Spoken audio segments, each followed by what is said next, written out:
Hi, today we're going to take a look at properties of real numbers. To start off with, first we need to know what equivalent expressions are. Equivalent expressions are mathematical phrases that produce the same numerical value. In other words, we're going to get the same answer no matter what we do. This is where the properties come in. However, everything is not exactly identical. The first set of properties we're going to look at are going to be the commutative properties. The commutative properties deal with movement. The commutative property for addition says that if we do A plus B, we're going to get the same thing that if we did B plus A. For a numerical example, we got 2 plus 4, which would give us 6, is equivalent to 4 plus 2, which would also give us 6. Mind you, these aren't exactly identical because in the first case we start with 2 objects and then we add 4 objects to it, whereas in the second case we start with 4 objects and add 2. Either way, we're going to end up with 6 objects. The commutative property of multiplication means that we can switch the order we multiply things in. A times B is going to be equivalent to B times A. If you think about it, 3 times 5 would give us 15, which is equivalent to 5 times 3, which would also give us 15.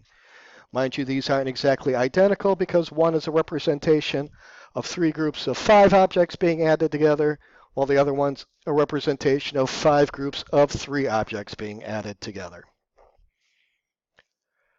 Next, we have the associative property. The associative properties deal with grouping. As I tell my students, think about who you associate with, who hangs out in your group. Basically, this just means what do we do first.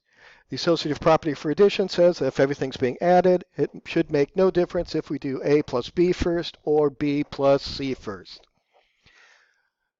For our example, we're going to be adding 3, 5, and 7. On the left, we're adding the 3 and 5 first.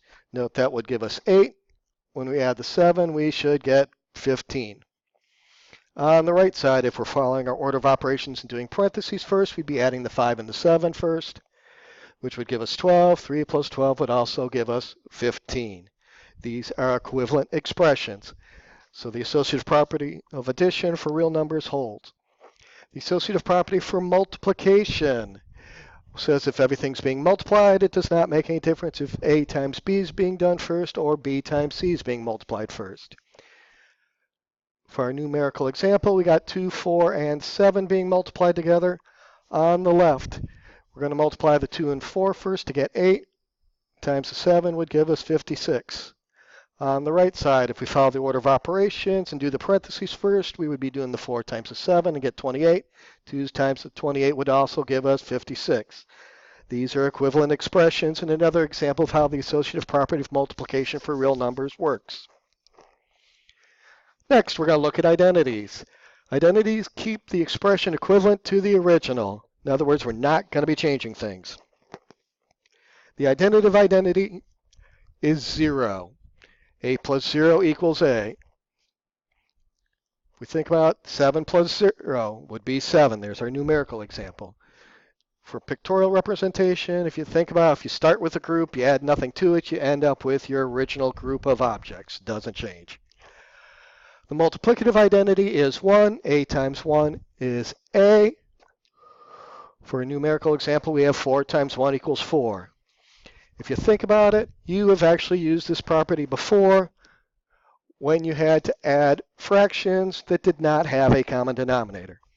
For the example I'm showing here, we have 3/5 plus 1/10. The common denominator would have to be the 10. So we got to change that 3/5.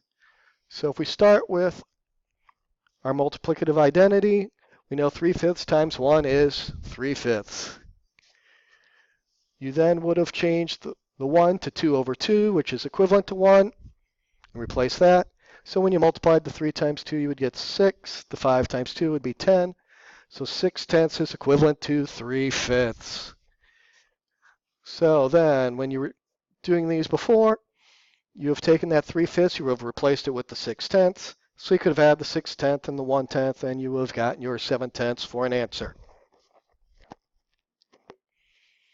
Inverse operations. These are operations that undo one another. In the case of real numbers, these are the things that are going to get us back to the appropriate identity. When we're adding, we're going to get back to 0. When we're multiplying, we're going to get back to 1. The additive inverse is known as the opposite. It's a number with the same magnitude but has the opposite positive or negative sign. When you add the two numbers, you will get 0 for the sum. So as a variable goes, if we do a, we would add negative a. That would be the additive inverse. We would end up with 0. For a numerical example, if we start with 4, the additive inverse would be negative 4, so that when you add them, you get 0. If we happen to start with a negative number like negative 7, the additive inverse would be a positive 7, so that when you add them together, you would get 0. The multiplicative inverse is known as the reciprocal. To get the reciprocal, we're going to take the numerator and the denominator of the original number. We're going to switch them, so the top goes to the bottom, bottom goes to the top, so that when you multiply the two numbers together, the product is going to be equal to 1. Here, if we started with a, this reciprocal would be 1 over a. Now you may say, wait a minute, where did we switch the fractions? Well, remember that original number can be made a fraction by putting it over 1. So if we start with a over 1, then 1 over a would be its reciprocal. When we multiply them together, we would get 1. For a numerical example, if we start with 7, its reciprocal would be 1/7. So when we multiply them together, we'd get 1. Once again, if you're confused how we switch the fractions, we can make 7 a fraction by putting it over 1.